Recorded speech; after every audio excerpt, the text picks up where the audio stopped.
Hello guys! You're in a nutshell with me, Ina. Meron na naman tayong kakwentuhan for this episode. Okay, isa po siyang international student. He has a very interesting story.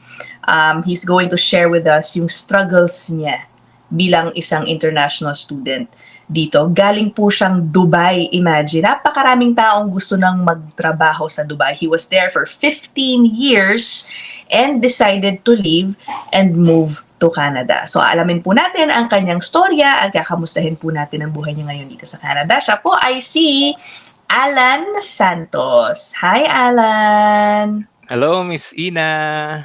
Ayan. O tama, Ayan. di ba? 15 years ka? Or I think more than 15 years pala, sorry, in More Dubai. than, yes. More than 17, yes. Almost grabe. 15 years kasi ko dun sa previous job ko. Then before that, meron pa akong pinasukan na 2 years. So, around Okay. that time. Teka Yeah. muna pala.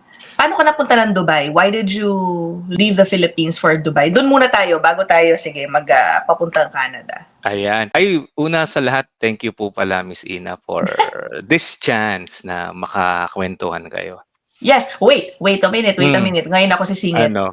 Vlogger din po si Alan. Ang Ay, nakakahiya, oo. mas marami pa nga siyang followers sa akin, kaya thank you, Uy, Alan. hindi totoo yun. Nandito ka. Sundan niyo rin po Ayun. ang kanyang vlog. Team Espiritu Espiritu Santos. Santos. Okay, may Yeah. S. Hindi niyong kalimutan yung S. Ayan, Oo. tungkol din po yan sa buhay niya dito sa Canada. So, okay. O sige, go ahead, Alan. Why did you leave? Ayan. Una sa lahat, ba't ka umalis ng Pilipinas? Katulad po ng karamihan, looking for a greener pasture, syempre. Nag-start ako sa Dubai as a waiter sa isang restaurant doon. Then, nag-aral ako ng passenger service agent program sa Emirates College sa Dubai. And then, that time kasi ginagawa yung airport ng Dubai, yung Terminal 3. Then meron silang one time big time na interview pag natapos mo yung program. So yun yung pinaka-promo. So natapos ko yung program, then interview ako, and then ayun, na-hire po ako as a passenger service agent. And then tumagal na po ako doon for almost 15 years. Ang tagal mo doon. So, 15 years. Why Well, did you... Siyempre, isipin ng iba, ano ba yan? Umalis ka pa na, 15 years ka na doon. Why? Ang ganda ng Dubai, di ba, Alan? I've heard so many things about it. It's very advanced in terms of Totoo. technologies nila, pati yung sistema nila sa mga naninirahan doon. Why? Totoo. Ba't ayaw mo pa doon? Kung meron naman pong option, sa totoo lang, happy naman po kami sa Dubai, sa UAE. Ang problema po kasi doon, it's not for long term na gugustuhin mo. Kasi bilang expat po doon, hanggang 60 years old ka lang doon pwede. Whether we like it or not, pag tumungtong ka ng 60, unemployable ka na ron. Unless i-hire ka ng company mo with a certain position lang na, halimbawa, CEO ka or talagang mataas talaga yung position mo, merong pagkakataon yung company mo na i-hire ka pa rin kahit 60 ka. Pero sa ating mga hindi naman ganon, kailangan uwi talaga tayo. I'm guessing, Alan, ang naisip mo. Si Alan po kasi ay may 4 na po ang anak niya. Did you meet your wife in Dubai? Tama ba? Yes, oo, doon na. Okay, so I'm sure iniisip mo nga long term. Meron ka ng mga anak, 4 po. At dala po niya yan dito sa Canada. Yes. Okay, and why did you want Canada naman? Hindi lang naman actually sa Canada kami nangangarap ni Mrs. sa Auckland, sa New Zealand, sa Australia din. Kaya lang at this time, itong panahon na ito, nag-open ang Canada po for students. Actually, yung pangarap namin na mag-migrate to another country from UAE is matatawag namin na na patay na pangarap. Kasi every time na magko-consult kami about point system, kung pwede ba kami mag-apply as an immigrant, lagi kaming, yung bagsak kami. Dahil kami, undergraduate kami parehas. Pero since Canada opened up itong student pathway, ayun, nabigyan po kami ng pagkakataon kahit na we are both undergraduate at eto nandito na po kami at na-enjoy naman namin po yung buhay dito. But siyempre, hindi po 100% yun. Siyempre, merong mga struggle, malaking sakripisyo na kailangan mo ring pagdaanan. Sinasabi yata ni Alan na hindi sila nakapasa parang ganyan. I think you were referring to the express entry Express entry. Kasi di ba pathway, titignan parang po program po nila, ng gobyerno. Oo. isang malaking puntos po is about yung college degree. So, I see. we are both college level lang. So, hindi kami pasado doon. So, sinasabi ng mga consultant na mababa ang chance. So now, si Alan, naging successful naman po siya sa student pathway. And now you are, si Yes. Alan yung nag-aaral, di ba? And then your wife is on a work permit. You are studying, ano ba? Baking and pastry arts Yan. management. Magbukas po siya ng isang pastry shop. Who knows? Ayun. Malay mo dyan sa London, Ontario, by the way. Ang layo no? Airport service agent, tapos naging baking and pastry arts management. Mahilig naman po akong magluto-luto for my family, sa mga kaibigan. Kaya ito yung nakuha kong course. Tsaka, mind you, mga in a nutshell, million fans, How I ang wish, pagiging baker at cook po nasa tier 2. So, we are eligible to apply PR after mong mag-graduate na hindi mo kailangan mag-supervisor level. Sabi mo kanina, marami kang mga sinakripisyo.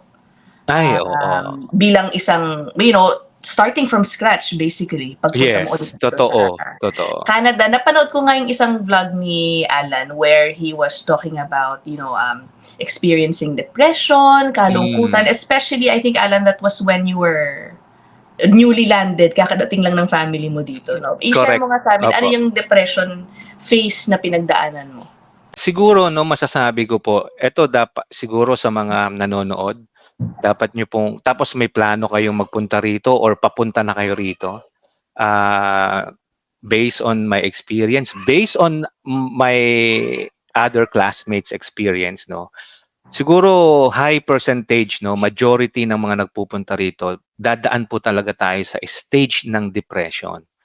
Which is normal kasi magkakaroon po ng comparison lalong-lalo na kung meron kang nakasanayan na ginagawa, nakasanayan na yung basta meron kang maikukumpara. Tapos doon na magki-kick in yung parang tatanungin mo yung sarili mo na tama ba na nandito? Mali pala yung akala. Merong mga ganong punto po Tulad nung example, nung pagdating namin dito, nagkasakit agad kami. Dahil kasi, sunstorm sasabihin ko to. Snowstorm. Snowstorm, okay. Tapos naglaro yung mga bata sa snow. Second day pa lang nila, pakalalapag lang dito. Nagkasakit po kami. Lahat. As in talagang nagkasakit kami lahat ng lagnat, ubo at sipon. Okay. Sa UAE, sa Dubai, sanay po kami doon na kahit hindi pupunta ng clinic or ng hospital, tatawag lang, may telehealth service. Pagkatapos ng telehealth service, automatic lahat ng gamot ipapadala sa bahay. Dito, tumawag kami may tinawagan kami, nag-consult kami, and then nung bibili kami ng cough syrup lang po hindi kami pinagbilan, kailangan daw ng tawag dito ng reseta. Buti na lang, meron kaming mga dalang basic na pang-ubo, pang-lagnat. So, isa yun. Tapos, hindi ko po alam sa ibang parte ng Canada but I think sa Toronto, ang transportation system is much better than London. Dito po, nakaka-experience ako ng bumabiyahe ko, would you imagine, 11 kilometers from work or from school to bahay, abutin akong 2 oras because I need to wait for the bus.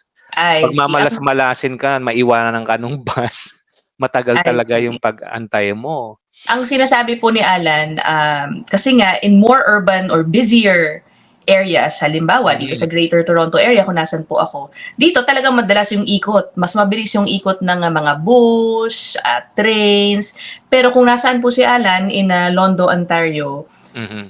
it's less yung mga Less, biyahe ng mga yes. bus. So yun po yung sinasabi ni Alan. That's why may struggle din basically si Alan sa transportation Transpo, system yun kung nasan po siya. Tama nakakadulot po. din po ng alam mo yun, konting disappointment.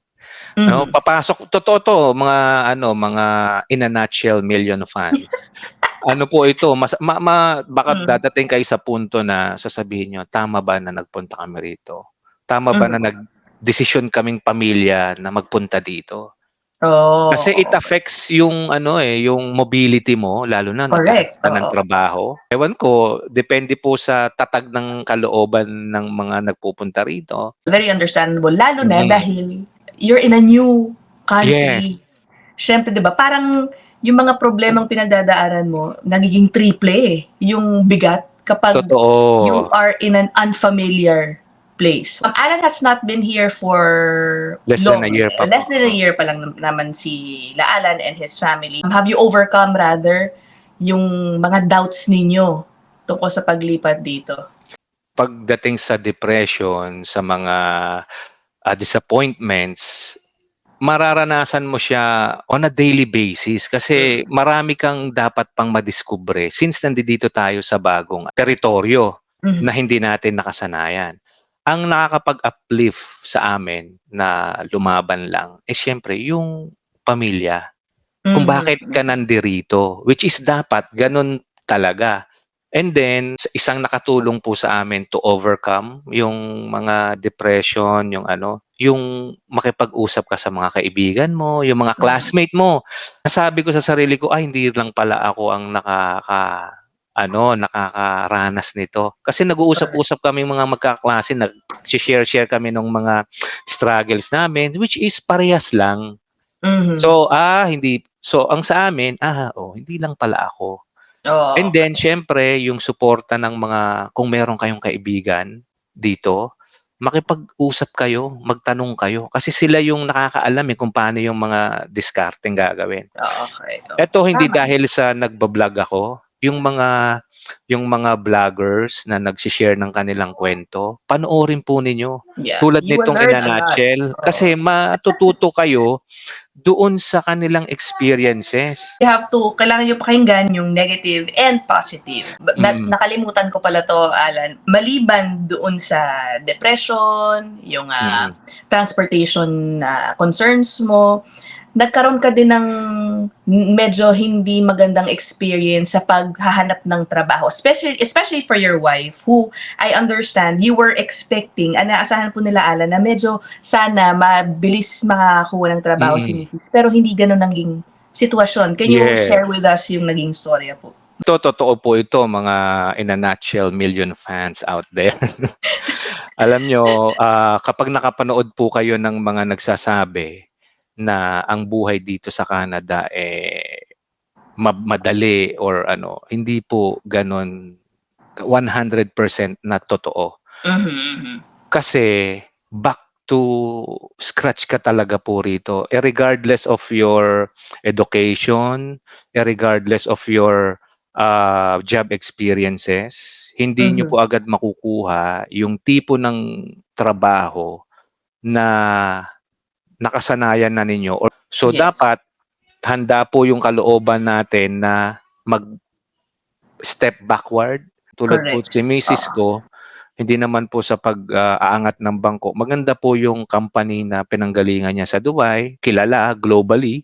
Then yung, trabaho niya, yun nga po yung parang namin na dahil sa kanyang job experience, madali siyang makakapasok dito. Mhm. Kahit na hindi the same yung, salary, pero sa totoo po na kami na nahirapan si misis na ma-hire. Until Oo. now, we're still looking for for her job na dun sa field na pinanggalingan niya. Actually, okay, sabihin Okay. na natin. Bale, ang nangyari, Alan, yung ikaw nakahanap ka ng part-time work sa isang bakery, tama ba? Yes, oo. Okay. And then, nalaman po ng boss ni Alan yung sitwasyon ni Mrs. And then, inofera ng work si Mrs. Mm. Tama ba? Napakasuwerte ko hindi swerte, I'm so blessed with my amazing boss, si Ma'am Boss Sarah Lisk, yung may-ari ng Cubs Bread dito. Nung nalaman niya na nahihirapan yung misis ko na maghahanap ng trabaho, she offered help. Sabi niya, why don't you let her work here as a sales? Kasi po ako nasa production, nasa bakery. And yun, nakakaano na siya, at least kahit papaano, hindi na siya zero. Kasi ang lakas po maka-depress yung hindi ka makahanap ng trabaho. Totoo yan. Of course. Yung mga kaklase ko na meron akong kaklase na kakwentuhan na nauna siya dito ng mga ilang buwan bago yung school na hindi sila makahanap ng trabaho. Sabi niya, kuya, depressed din kami. Totoo. Yeah. Kasi talagang pagdadaanan talaga po Correct. Oo. Not to say na lahat po talaga ay natatagalan maghanap. It's just very common sakaling hindi po kayo swertehin dahil meron din naman pong ilang mga pagkakataon mga kababayan natin na nakakakuha agad ng trabaho. Minsan nakakakuha din agad in line with their previous sa job. Kanilang, yes. Yeah, but that is not always the case. Pero if you try, diba, try and try, malay nyo nga naman. Iban dun sa sinasabi ni Alan na, syempre, nakaka-depress nga naman ang job hunting. Kapag unsuccessful ka, isipin mo, ano ba to? Hindi ba ako sapat? Masyado bang magagaling ng mga tagal dito? Totoo yan, maliban doon, syempre, papasok yung worries mo for your finances. Okay, isa yan sa napakalaking pinoproblema ng mga bagong dating po dito sa Canada, magbabaon ng budget, akala nila makakahanap agad ng trabaho, yung pala hindi. Nako, araw-araw talagang iisipin mo na, naku, bukas baka wala na akong pera. Did you ever reach that point, Alan? Ay, oo ma'am, nag-ano kami dyan.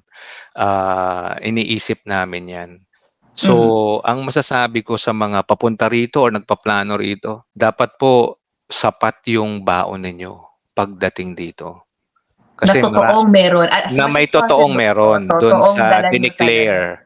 Dahil as per our experience, actually hindi sapat yung i-declare mo Yung nire-require ng gobyerno. Oo, yung nire-require ng gobyerno kasi meron at merong lalabas na mga gastusin dito na hindi mo maaring maiwasan. Yung to be safe, kailangan sapat talaga. At least yung pang tuition mo for your whole school year, kung 1 year man yan or 2 years, dapat talagang nakatago na talaga yon. Or hanggat maaari kung ibayad mo na agad sa eskwelahan lahat para safe na yung tuition. How did you survive? Ilang buwan ba bago nagkaroon ikaw at si Mrs. Kumaga, how long before you felt na okay na tayo sa budget natin, sa pera natin? Ma'am, sa budget namin ngayon medyo sa totoo medyo aalangan kami. Kasi until na wala pang trabaho si Mrs. nga. Na permanent, na full-time. Na full-time, yes. Pero meron naman kami sapat para dun sa purpose namin dito. Pero syempre hindi mawawala po yung yung alalahanin mo Lalo't meron kang 4 na chikiting. Oo nga naman. Kapag student ka, siguro yung ipon, mas you have to wait a little. Yes. Diba? Tama ba yun? Oo. Yung parang kung naghihintay ka kung inaasahan mo na makakaipon ako agad doon pagdating ko. Ay, hindi. Parang hindi totoo yun. Pag may nagsabi na gano'n, na makaipon ka agad dito, scam yun. Oo. Hindi totoo yun kasi come to think of it, pagdating mo dito, wala ka namang gamit. Kailangan bumili ng mga gamit mo kung hindi lahat ng paupahan dito furnish. Kami nga po, kama namin nasa lapag Wala kaming bed frame. Meron kaming magandang dining table. Tsaka parang hindi ko lang maipakita. Binigay nung kapitbahay namin kasi aalis na siya, pupunta na siya sa retirement. Almost bago. Sofa set, dining table, and yung parang cabinet ng mga plato. Binigay po sa amin nung matanda. Alam mo, that's yan. It's parang common practice. Ano ba? Tama dito, ba? Common practice in Canada. Yung mga newcomers, lalo na if you join mga Filipino community groups, halimbawa sa Facebook, marami po dyan na nananawagan. Na parang, oy, meron ako mga kakilala na nangangailangan nito. 1, 2, 3, 4. Sinong meron? parang Totoo. bibigay. Oo, so Oo. meron po na mga bayanihan spirit na Bayanihan spirit nangyayari. ang mga Filipino rito. Correct, Totoo okay. 'yan, totoo po 'yan. Yun nga po gusto ko rin i-encourage yung mga magpupunta rito, tayong mga, Filipino, magtulungan po tayo dito. Mhm, Sa job ano lang po, halimbawa meron kayong, nalamang opening, just simply post dun sa group chat na kasali kayo about dito sa Canada. Hindi natin alam kung sino yung puwedeng matulungan nun. correct, oo. Let's talk about ngayon, what's making you stay despite yung mga nabanggit mo na struggles? I mean, are you happy right now? Unang-una, yung tulad nga po na nasabi ko, ang pinaka-motivation namin is siyempre yung mga bata. Mhm, Yung dahilan kung bakit kami nagpunta rito. Sa totoo, kahit na gaano kaunlad ang isang bansa, merong kakulangan, eh. May kulang mhm. talaga. Oo, Tulad wala po sa namang perfect, 'di UAE, ba? 'di ba sabi niyo napakagandang bansa, maunlad, high-tech, totoo 'yun. Mhm, Very comfy ang buhay, pero sa mga expat, hindi ka tatagal dun ng hanggang mhm, 60 at walang job ano dun, job, security. mhm, okey. Maraming hindi mo alam marami ka ng wala ka ng trabaho kinabukasan. Maraming gano'n dun, ma'am. Dito, Mhm, kahit 60 ka basta kaya mong magtrabaho, kahit nga disabled ka na rito, eh, bibigyan ka ng gobyerno rito ng pagkakataon na makapagtrabaho pa rin. yes, At hindi lang oo. 'yun, merong suporta. May monetary support din ng mga disabled dito. Kung pinag-uusapan lang din yung long term, obviously for Alan, it's his children, 'di ba? Yung Oo. makikinabang sa paghihirap nilang mag-asawa ngayon. Lagi kasing siyempre Alan, laging pinag-uusapan, maganda yung benefits sa Canada. Ano ba Hmm. itong benefits, sa'yo, ano ang pinakamagandang benefits na nakikita mo na ma-e-enjoy ng mga anak mo? Ang magandang benefits dito unang-una, yung primary, na pagkadating mo dito, eh, meron agad is yung free education. From elementary to high school, libre ka na dun, wala ka nang Correct, iintindihing gastos doon. Pati correct. school Ipunin bus mo na lang, libre, oo. oo. Siyempre yung mga nega, "Ay naku, napakamahal naman ng ano, napakamahal naman ng college diyan." Mga ganyan-ganyan. Totoo, Totoong pero meron, pero yung during their, elementary and high school, may pagkakataon ka naman makapag-ipon. tsaka alam niyo po dito ang system ng primary education po dito sa Canada, ito yung medyo tinatrabaho po sa Pilipinas na once you graduate high school, even if you don't decide to Mm. proceed to college, yung fully equipped ka na, skilled ka na, sakali mang gusto mong magtrabaho na lang. Yes. Oo, Tsaka so may ano po dito, 'di ba may student ano dito, loan? oo, may student loan May din student na loan dito. it's for me, I got student aid, student loan nung Mm, nag-aaral po ako. mm. I'd say medyo manageable naman yung Yung huhulugan huhulugan. ko, oo. Parang after you graduate, they give you 6 months leeway. So ina-assume nila Mm, maghahanap ka na ng trabaho within 6 months, and then you mm. start paying maximum of 9.5 years. O Alan, how Wow. about yung sinasabi nila na quality of life? Do you agree na maganda ang quality of life dito sa Canada? Sige, wag na sa Dubai mo i-compare. Alam Mm, naman natin maganda rin ang quality of life in Dubai. mm. But in the Philippines, Quality of life dito sa Canada compare sa atin 'no, sa Pilipinas, eh, much ano po dito, mas masasabi ko na mas maayos po dito. mhm, Example po 'no, ako nasa below wage bracket pa ako. Binigyan ako ng government o kung Meralco sa'tin, eh, basta yung hydro, okey, yung sa okey. power namin Sa dito, kuryente, okey, binigyan oo. ako ng subsidy na $75 per month. Eh, ang kuryente namin inaabot lang ng 60, 65, naglalaro lang dun kasi nagtitipid talaga kami. So, technically hindi na kami nagbabayad ng kuryente, Oo. Okey, yung sinasabi ni Alan siyempre ito yung binibigay na assistance sa mga assistance. nangangailangan. Oo, oo. So, Tapos, quality of life, meron akong kilala ma'am, eh, single job lang sila pero maganda yung ano nila, yung buhay nila. Kasi yeah. depende po sa lifestyle. Correct, oo. Kung If ang maluho hangarin ka, ang gusto mo lang naman, simpleng buhay, basta makapundar ka ng bahay, kotse mo, makaaral yung anak mo, yeah, I guess Canada is, good for you, it's a 'di good ba? Kasi even if you oo, land, just hindi mo kailangan maging sobrang boss dito para yes. ma-afford ang mga bahay na yan na Ay, I think ma'am, sa oo. Pilipinas medyo mahirap, 'di ba? Kunyari baker, 'di ba? Nako, unless ikaw may-ari Totoo, talaga nung bakery, bakery. napakahirap naman po din, no? Eh, ma'am, 'di ba mga cleaner Makaipon. dito mga disasakyan? Naiinis ako kapag nakakarinig ako ng mga minamaliit yung mga Ay, um, 'wag. tingin nila ay mababang uri ng trabaho pagdating dito sa Canada. Mm, Napakaiba po kasi nung kultura dito eh. kultura, yes. For example dito, halimbawa, literally garbage collector. Okay, Mm. basurero sa Pilipinas. Alam niyo po bang malaki po ang Ang sahod niyan, sahod ng mga garbage collectors dito oo, because mas malaki pa sa sinasahod ko as a baker. yeah, because ang para sa gobyerno po o sa mga employer, you put your health at risk Yeah. exposing yourself to garbage kaya mataas po ang premium o mga wage sa mga Ma'am, trabaho na yan. Anong trabaho paala ng mga high paying dito na kung sa Pilipinas lang ganito may ang dami ng mayaman dati. carpenters, welders, Carpentero, yan, ano ba, latero? mekaniko, Mekaniko, latero, plumbers. Oh my plumber. gosh.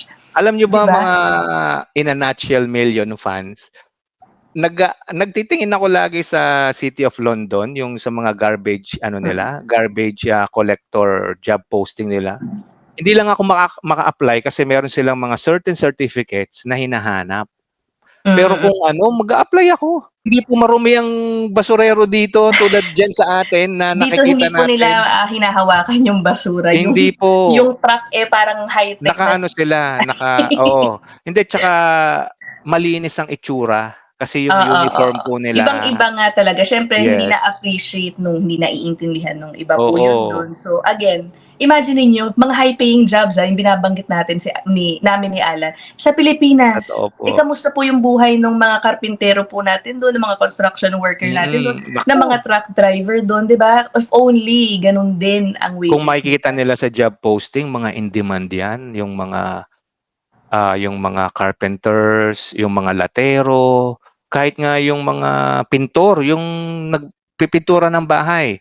Ang Yeah. ano lang po dito, strict sila sa mga certificates. Sana nga ganun din sa Pilipinas, if only. Siguro sa pagtatapos na lang natin, Alan, Mm. ano ang advice mo doon sa mga baka nadi-discourage pag Mm. nakakarinig ng mga storya o hindi lang yun, yung mga nandito na sa Canada at talagang struggling at medyo talagang nahihirapan. Siyempre ako, I always advocate for positive thinking, magpadala Totoo. masyado sa mga negative thoughts, negative people, negative comments. Ikaw ba, ano ang advice mo? Unang-una po kami nung nade-depress kami, kailangan halimbawa 'no, andito yung pamilya mo or kahit na mag-isa ka lang dito, yung pamilya mo nasa ibang bansa, kailangan open ka. Ipapaalam mo sa kanila kung ano yung nangyayari, ano ba yung naiisip mo, para mabigyan ka ng, emotional support 'no. Kasi kapag kinimkim mo, baka naman magkaroon ka ng sakit sa pag-iisip naman. Mhm. Uy, 'di ba sabi nakakamatay daw ang It's like anxiety you're going to at be a ticking depression. bomb, ganyan, mga Mm. ano yan, isang Baka araw kung ano sasagot ka yung na. magawa mo. Maswerte nga po tayo at the age of Wi-Fi, internet, kasi Mm. nakakapag-connect tayo sa kahit na sino na gusto Totoo natin, yan. 'di ba? Oo. Ang advice ko nga is makipag-build ka ng relationship through group chats. Maraming group chats dito, maraming bayanihan group dito sa Canada. Different provinces meron 'yan. You just have to join them tapos makipagkwentuhan ka, makipagkaibigan ka. Sa mga na hinaan ng loob, marami pong mga non-profit organization dito na government funded na nagbibigay ng tulong sa kahit na sino, lalong-lalo na when it comes to employment. Okay, oo. Maraming agency na ganyan. Ako naman, yung sinasabi ni Alan ng mga group, Facebook groups or whatever social media groups na sasalihan ninyo, isa sa mga nakikita kong positibo dyan, yung mga nag-share din ng kwento about how they overcome their struggles and Totoo.